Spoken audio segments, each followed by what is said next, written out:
मैंने बैरिस्टर गौहर से टेलीफोनिक रब्ता किया, उनसे मालूम किया कि क्या अडयाला से आपके पास कोई ऐसी इतला आई है या आपको इन्फॉर्म किया गया। तो उन्होंने जो बताया वो मैं आपके सामने रख देता हूँ।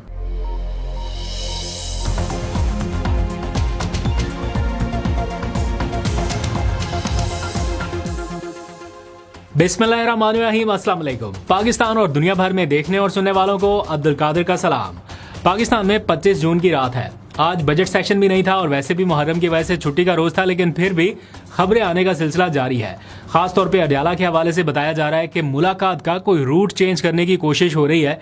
पहले तो ये था ना कि फैमिली की मुलाकात और पीटीआई के कुछ सीनियर लीडरशिप भी इस लाइन में थी, लेकिन अब बताया जा रहा है कि ये मुलाकात कहीं और भी हो सकती है। टीवी के ऊपर इस हवाले से क्या खबरें गर्दिश कर रही हैं और पार्टी के अंदर क्या चल रहा है, मैंने जानने की कोशिश की। सारी डिटेल्स आपके सामने रखता हूं और पीटीआई का रहनुमा कुरान पाक के ऊपर हल्फ क्यों उठा रहा है, ये सारा मामला आपके सामने रखेंगे। और फिर अडयाला के एक कैदी की हालत जार से मुतालिक एक बहुत ही खौफनाक किस्म की सूरत हाल वो आपके सामने रखनी है। इमरान खान नहीं, एक और कैदी हैं, लेकिन ये सूरत हाल जब सामने आई तो पता चला कि वहाँ पर क्या रहा है एक्चुअली। तो वो सिचुएशन भी आपके सामने रखेंगे, एग्जैक्टली हुआ क्या। मामला अडयाला से होके, अदालतों से होके, होम डिपार्टमेंट से होके कहाँ पर फिर रहा है, लेकिन उस कैदी के साथ एक्चुअली हो क्या रहा है वो आपको बताना है। लेकिन पहले ज़रा सा आ जाइए आज की एक खबर जो हर तरफ गर्दिश कर रही है। ऑब्वियसली इमरान खान से मुलाकात का मामला हो तो कोई भी चीज़ मार्केट में अगर सर्कुलेट होती है, वो चाहे ऑथेंटिक हो अनऑथेंटिक हो, लोग उसके ऊपर डिस्कशन शुरू कर देते हैं। आज एक खबर टेलीविज़न के ऊपर चली कि इमरान खान ने मुलाकात के लिए बैरिस्टर गौहर की बजाय या अपनी फैमिली की बजाय बैरिस्टर सैफ साहब का नाम रिकमेंड किया कि जनाब मेरी इनसे मुलाकात कराई जाए। ये थोड़ा सा अब्जॉर्ब करना थोड़ा मुश्किल लगता है, लेकिन एक खबर की हद तक कि ये खबर चली है। इसके बाद फिर हुआ क्या, वेरिफिकेशन में क्या पता चला, वो आपके सामने रखता हूँ। लेकिन ये खबर सामने आई कि बैरिस्टर सैफ को इमरान खान से मुलाकात करने के लिए कोई पैगाम भेजा गया और इस हवाले से बैरिस्टर गौहर साहब को भी आगाह कर दिया गया कि इमरान खान साहब ने बुलाया है बैरिस्टर सैफ को मुलाकात के लिए और ऐन मुमकिन है कि आने वाले चंद दिनों में उनकी मुलाकात करा दी जाए। अब जैसे ये खबर टेलीविज़न के ऊपर चली तो पहला इंप्रेशन तो मुझे ये लगा कि फिर अलीमा खान जो इतने दिनों से कह रही थी कि एक मुलाकात कराने की कोशिश हो रही है और वो किसी भी वक्त कराई जा सकती है और वो मुलाकात फैमिली से नहीं होगी, तो एक तो इम्प्रेशन ये मिला कि अच्छा शायद वो फिर जो एज्यूम कर रही थी या गेज कर पा रही थी कहीं उससे कनेक्ट होगा कि एक मुलाकात कराई जा रही है, लेकिन फैमिली से भी नहीं है, पीटीआई की सीनियर करंट लीडरशिप से भी नहीं है, लेकिन बैरिस्टर सैफ से। हैरान कुन बात यह थी कि इमरान खान बुला रहे हैं उनको, ये बात थोड़ी हजम करना मुश्किल थी। बहरहाल चले खबर की हद तक नईम अशरफ भट्ट साहब ने खबर दी और वो जारी बात है उनके सोर्सेज हैं, और जब भी ऐसी कोई खबर आती है तो कुछ ना कुछ तो पसे पर्दा हो रहा होता है। कोई भी रिपोर्टर ऐसे ही कोई फेक न्यूज़ इतनी आसानी से नहीं दे देता, जारी बात है क्रेडिबिलिटी का भी इशू रहता है। बट फिर भी उनकी ये खबर आई कि बैरिस्टर गौहर साहब को भी आगाह किया गया। मैंने बैरिस्टर गौहर साहब से रब्ता किया, उनसे मालूम किया कि क्या अडयाला के हुकाम की जानिब से आपको ये कन्वे किया गया है, क्योंकि नईम अशरफ भट्ट साहब की खबर में ये कहा गया था कि बैरिस्टर गौहर को भी आगाह कर दिया गया है। तो उन्होंने मुझे बताया कि मैं इस हवाले से ऑलरेडी एक ट्वीट कर चुका हूँ, वजाहत कर चुका हूँ कि ना मुझे इस हवाले से कोई इतला दी गई, ना मुझे बताया गया, ना मेरे इल्म में ऐसी कोई मुलाकात है कि ये होने जा रही है। तो उनकी नज़र में वो ये समझते हैं कि ये खबर दुरुस्त नहीं है, क्योंकि इसमें उनका नाम लिया गया। तो वो कह रहे हैं कि मेरे से कोई रब्ता नहीं हुआ और मैं लाइल्म हूँ ऐसी किसी भी अटैम्प्ट से। फिर मैंने उनसे पूछा कि अगर लेट्स सपोज कि ये खबर ठीक निकलती है और बैरिस्टर सैफ की मुलाकात होती है तो आप क्या इस मुलाकात को एक्सेप्ट करेंगे, आपका क्या रद्द-ए-अमल रहेगा। तो उन्होंने कहा कि देखो, अगर ये इमरान खान साहब की जानिब से कहा गया हो और वो अगर किसी को मिलना चाहते हैं तो हम कैसे एतराज़ कर सकते हैं कि इमरान खान साहब ने उसको बुलाया और ये दुरुस्त नहीं है, तो हम तो फिर एतराज़ नहीं कर सकते। अच्छा, अब इसमें दो चीज़ें हैं, एक बैरिस्टर सैफ की जानिब से इसकी कोई तरदीद नहीं आई कि उनसे कोई रब्ता नहीं हुआ, दूसरा वो जिस ग्रुप में इस टाइम मौजूद हैं यानी कौमी मुज़ाकराती कमेटी, उसके रुकन फवाद चौधरी की जानिब से भी ट्वीट करके बताया गया कि अगर बैरिस्टर सैफ की मुलाकात होने वाली है या हो सकती है तो ये एक नेक शगुन होगा एंड सो ऑन। इस तरह के इंडिकेटर्स सामने आ रहे हैं कि जैसे इस खबर में कहीं ना कहीं सदाकत है। अच्छा, अब मिशाल यूसुफजई का एक ट्वीट सामने आया, उसमें उन्होंने लिखा कि जब इमरान खान साहब को हस्पताल मुंतकिल किए जाने के हवाले से पार्लियामेंटेरियंस ने धरना दिया हुआ था पार्लियामेंट में और उनकी बहनें कोशिश कर रही थी, सारे कोशिश कर रहे थे, तो उस टाइम जो मुज़ाकरात हो रहे थे वो अलामा राजा नासिर अब्बास और महमूद अचकज़ई की निगरानी में सरबराही में हो रहे थे, और उसमें ये तकरीबन तय हो चुका था कि इमरान खान साहब को अगली सुबह हस्पताल मुंतकिल कर दिया जाएगा। उस हवाले से इंतज़ामात भी हो रहे थे, और ये भी बताया गया था कि इमरान खान साहब के एक कज़न हैं, वो जाएंगे, उनकी निगरानी में ये सारा प्रोसेस होगा। लेकिन फिर एंड पे बहनें नहीं मानी और वो प्रोसेस सारे का सारा ज़ीरो पे आ गया। तो वो ये कह रही हैं कि अब अगर कोई मुलाकात होने का इम्कान है तो एक मुलाकात हो लेने दें, ताकि इमरान खान साहब तक बाहर की सिचुएशन पहुंचे, उन तक मालूमात एग्जैक्टली पहुंच सकें और वो अपनी कोई गाइडलाइंस जारी कर सके। वो एक ही मुलाकात में सारी सिचुएशन को अंडरस्टैंड करके कुछ ना कुछ बता सकेंगे। अब ये मुलाकात बैरिस्टर सैफ की हो या बैरिस्टर गौहर की हो या उनकी बहनों की हो, ये ज़रूरी इसलिए हो गया है कि अब तकरीबन 36वां हफ्ता शुरू हो गया है इमरान खान से बाहर के लोगों की कोई मुलाकात नहीं हुई।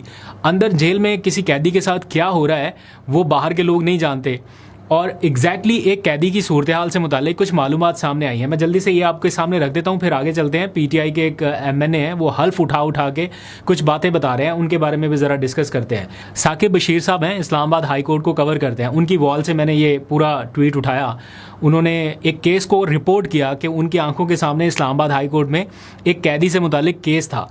कैदी किस सिचुएशन से गुजर रहा है और उसके साथ हो क्या रहा है वो आप ज़रा मुलाहिजा करें। वो लिखते हैं कि अडयाला जेल में बीमार कैदी के साथ जेल हुकाम ने क्या किया, एक अजीब दास्तान सामने आई है।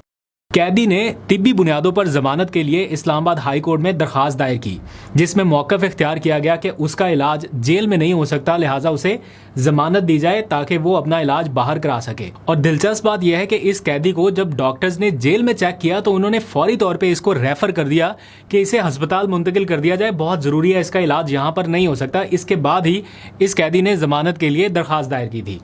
इस दरख्वास्त की पहली समाअत 8 तारीख को हुई, दूसरी 15 और तीसरी 24 जून को, यानी गुज़िश्ता रोज समाअत हुई। अदालत ने अडयाला जेल के सुपरिटेंडेंट से इस कैदी की मेडिकल रिपोर्ट्स मंगवाने के लिए उन्हें शोकाज नोटिस भी जारी किया कि इसकी मेडिकल रिपोर्ट्स आप हमें फराहम करें। जब मेडिकल रिपोर्ट सामने आई तो इंकशाफ हुआ कि 14 मई को 2 डॉक्टर्स ने इस कैदी की हालत खतरे में करार देते हुए कहा था कि इसे फौरी हस्पताल मुंतकिल कर दिया जाए, इसका इलाज यहाँ जेल में नहीं हो सकता। इस पर जस्टिस खादिम सोमरो ने अडयाला जेल के हुकाम से पूछा तो फिर इसके ऊपर क्या पेशरफ्त हुई, जिस पर अडयाला जेल के हुकाम ने हाई कोर्ट को बताया कि 14 मई के डॉक्टर्स के मशवरे के मुताबिक हमने कैदी को हस्पताल मुंतकिल करने के लिए पंजाब होम डिपार्टमेंट को लिख दिया। फिर अदालत ने पूछा कि होम डिपार्टमेंट की जानिब से क्या जवाब आया, तो जेल हुकाम की जानिब से बताया गया कि अभी होम डिपार्टमेंट के जवाब का इंतजार है। 14 मई को डॉक्टर्स ने कहा कि इमरजेंसी है, हस्पताल मुंतकिल कर दिया जाए, और कल 24 जून तक अडयाला जेल के हुकाम होम डिपार्टमेंट के जवाब का इंतजार कर रहे थे कि होम डिपार्टमेंट बताएगा तो कैदी को हस्पताल मुंतकिल किया जा सकता है। अदालत ने जेल हुकाम से पूछा कि क्या आप लोगों को मालूम है कि 14 मई के बाद आज क्या तारीख हो गई है, जब डॉक्टर्स ने लिख कर दिया था कि कैदी को पिम्स मुंतकिल कर दें, इसकी हालत खतरे में है, अगर कैदी को कुछ हो गया तो इसका जिम्मेदार कौन होगा? क्या आप जानते हैं कि FIR आपके खिलाफ कट सकती है? इस पर जेल हुकाम के पास कोई जवाब नहीं था। यहाँ तक तहरीर पढ़ने के बाद मुझे लगा कि अब तो जजेस ने जमानत दे दी होगी और कैदी को इजाज़त दे दी होगी कि जाके अस्पताल अपना इलाज करा दे, लेकिन अदालत की जानिब से कहा गया कि होम डिपार्टमेंट से रिपोर्ट लेकर अदालत को बताएं, और समाअत मुलतवी कर दी गई। अब कैदी अभी तक अडयाला जेल में है और समाअत मुलतवी हो गई, और उसको नहीं मालूम कि कब दोबारा समाअत होगी और कब उसका इलाज शुरू हो सकता है। तो कैदी की हालत ज़ाहिर कुछ इस तरह से थी। ये सिर्फ एक आम कैदी की हालत है। सोचें कि इमरान खान जो मुल्क के साबिक प्राइम मिनिस्टर रह चुके, उनके इलाज मुआलजे में अगर वो समझते हैं या उनके अहले खाना समझते हैं कि गफलत बरती गई, तो आम कैदियों के साथ क्या होता होगा। खैर, इसी सारे मामले के ऊपर एक नेशनल कॉन्फ्रेंस होने जा रही है सुप्रीम कोर्ट के बैनर तले, और उसका नाम दिया गया है कि national conference on prison reforms. ये 2 जुलाई को होने जा रही है। अल्लाह करे कि इस कॉन्फ्रेंस में कोई प्रिजन रिफॉर्म्स के हवाले से कुछ ऐसे सॉलिड अहकामात सामने आ सके कि इन कैदियों को या इन जैसे और बहुत सारे कैदी जो बुनियादी ज़रूरियात से महरूम रह जाते हैं, सेहत जैसे मसाइल का शिकार रहते हैं, उनकी कोई ना कोई देखभाल हो सके। अच्छा, अब आगे बढ़ते हैं, बात करते हैं PTI के MN ने इकबाल आफरीदी की, जिन्हें गुज़िश्ता रोज़ PTI की पार्लिमानी पार्टी ने निकालने का फैसला कर लिया। उनकी रुकनीत मुअत्तल कर दी और पार्टी से बेदखली के लिए भी जोर दिया जा रहा है, बल्कि एक करारदाद भी मंजूर की गई। वजह बताई गई कि ये पार्टी के अपने लोगों के साथ झगड़े करते हैं और आए रोज़ इनका कोई ना कोई इख्तलाफ रहता है। और हालिया इख्तलाफ हुआ अडयाला जेल के बाहर, पार्टी के एक MNA है सिबगतुल्ला साहब, उनके साथ कोई इनकी तू तकरार के हवाले से बातें सामने आई कि जनाब इन्होंने अडयाला के बाहर भी कुछ हंगामा कर दिया। एक रोज़ पार्लियामेंट में भी अपने MNA के साथ झगड़ पड़े थे। फिर असम्बली गेट पे जो ये सार्जेंट होते हैं उनके साथ भी इनका कोई वाक़या हुआ। तो बहुत सारे इश्यूज़ जो हैं वो इकट्ठे हो गए इनके ख़िलाफ़। तो आज उन्होंने एक प्रेस कॉन्फ्रेंस की। उस प्रेस कॉन्फ्रेंस में एक तो उन्होंने हल्फ दिया कि मेरा अडयाला के बाहर कोई ताल्लुक़ नहीं था किसी झगड़े से, मेरा कोई लेना देना नहीं है किसी झगड़े से, ये बेबुनियाद इल्ज़ामात लगाए जा रहे हैं। लेकिन साथ ही उन्होंने एक और बात भी की। वो कहते हैं कि मैं आज़ाद हैसियत में रुकने असम्बली मुंतखब हुआ हूँ, मैं आज़ाद रुकने असम्बली हूँ और मुझे कोई पार्टी से नहीं निकाल सकता और कोई मेरे खिलाफ कार्रवाई नहीं कर सकता, समथिंग लाइक दैट। एग्जैक्टली उन्होंने वही बात की जो शेर अफजल मरवत साहब पार्टी से निकाले जाने के बाद करते रहे कि मैं तो आज़ाद हैसियत में आया और मुझे तो नहीं पार्टी से निकाल सकते। बात उनकी किसी हद तक तकनीकी तौर पे दुरुस्त है, लेकिन ये सारे अचानक से ऐसे बताना शुरू हो जाते हैं जैसे इंडिविजुअल अपनी कैपेसिटी में ये वोट लेके सारे MNAs MPs बने हैं। ये 2024 के इंतखाबात में ख़ास तौर पे जिसने PTI की हिमायत से इलेक्शन लड़ा, वो तो उसमें से बहुत कम शाज़ो नाज़री कोई कैंडिडेट ऐसा होगा जो अपने पर्सनल वोट बैंक के ऊपर जीता हो, वरना मोस्टली ऐसा ही था कि इमरान खान बैक्ड कैंडिडेट है, PTI बैक्ड कैंडिडेट है, तो PTI और इमरान खान के नाम पर उनको वोट पड़े थे। लेकिन जब भी वो ऐसे किसी क्राइसिस का शिकार होते हैं तो वो कहते हैं मैं तो आज़ाद आया था, मैं तो अपने वोटों से आया, मुझे तो कोई नहीं कुछ कह सकता या कोई नहीं मेरे खिलाफ कार्रवाई कर सकता। तो वो इस तरह की बातें शुरू हो जाती हैं। बहरहाल एक और आज की खबर सामने आई जब PTI के अरकान असम्बली जितने भी MNAs इस टाइम बजट सेशन में तकारीर करते आपको नज़र आए, उनमें से कुछ लोगों की तकारीर, खुशकिस्मत लोग जिनकी तकारीर पूरी नशर हो गई, कुछ लोगों की उनको मिल गई, लेकिन अपोजिशन लीडर समेत, बैरिस्टर गौहर समेत बहुत सारे MNAs ऐसे हैं जिनकी तकारीर कल की गई तकारीर आज जारी की जा रही हैं और वो भी एडिट कर करके। बैरिस्टर गौहर भी इसका इजहार कर रहे हैं, अपोजिशन लीडर ने भी इसका इजहार किया कि उनकी तकारीर जो नेशनल असम्बली का अमला है वो काट के एडिट करके और फिर अपलोड कर रहा है। यानी उसमें से अब बैरिस्टर गौहर तो मेरा ख्याल है कोई तकरीर में ऐसी बात करते ही नहीं है जो किसी को नागवार गुजरे। अगर बैरिस्टर गौहर की तकरीर भी वो एडिट करके जारी कर रहे हैं तो आप इमेजिन करें कि फिर अपोजिशन लीडर महमूद अजहरी की तकरीर के साथ क्या हुआ होगा। इतने कट्स लगा लगा के वो जारी कर रहे हैं तो इसका वो इजहार कर रहे हैं। जाते जाते दो आखिरी खबरें। एक तो कल से काफ़ी सोशल मीडिया के ऊपर सर्कुलेट कर रही है आरिफ खटक साहब के हवाले से। आरिफ खटक इमरान खान की सिक्योरिटी टीम में हुआ करते थे, उसके बाद अली अमीन गंडापुर के साथ चले गए और अभी करंट जो वज़ीर आला सुहेल आफरीदी उनकी टीम के साथ हैं। तो एक मौके के ऊपर सुहेल आफरीदी ने उनको ऐवान में बुलाया, उन्होंने नारेबाजी की। मैं उसकी डिटेल में नहीं जाता, इमरान खान के हक़ में उन्होंने नारे लगा दिए।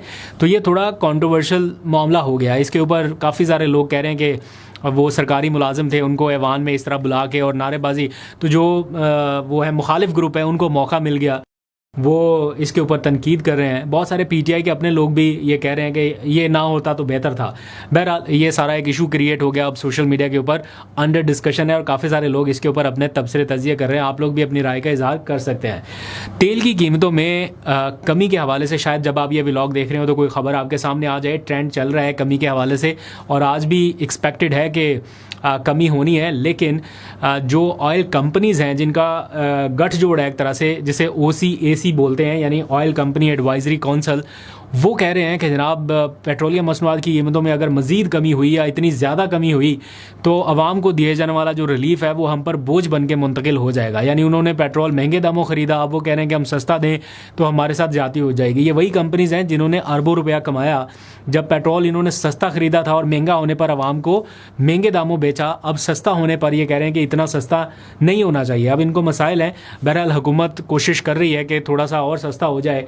और बल्कि राना सनाउल्लाह साहब का मैं पैगाम देख रहा था, उन्होंने टीवी प्रोग्राम में कहा कि हम किसी किस्म की ब्लैकमेलिंग में नहीं आएंगे और अगर किसी कंपनी ने रुकावट डालने की कोशिश की तो उसके खिलाफ कार्रवाई होगी। अभी मैं खबर देख रहा था, कोई मेरा ख्याल FIA ने कोई एक आध गो लिमिटेड कंपनी है या क्या है इस तरह, उसके खिलाफ कुछ कार्रवाई भी की है। उनके CEO के हवाले से भी खबरें आ रही थी। तो इस तरह की और भी चीज़ें चल रही हैं। बहरहाल आपको अपडेट करते रहेंगे। अभी तक के लिए इतने। अपना बहुत सा ख्याल रखिए। अल्लाह हाफिज़।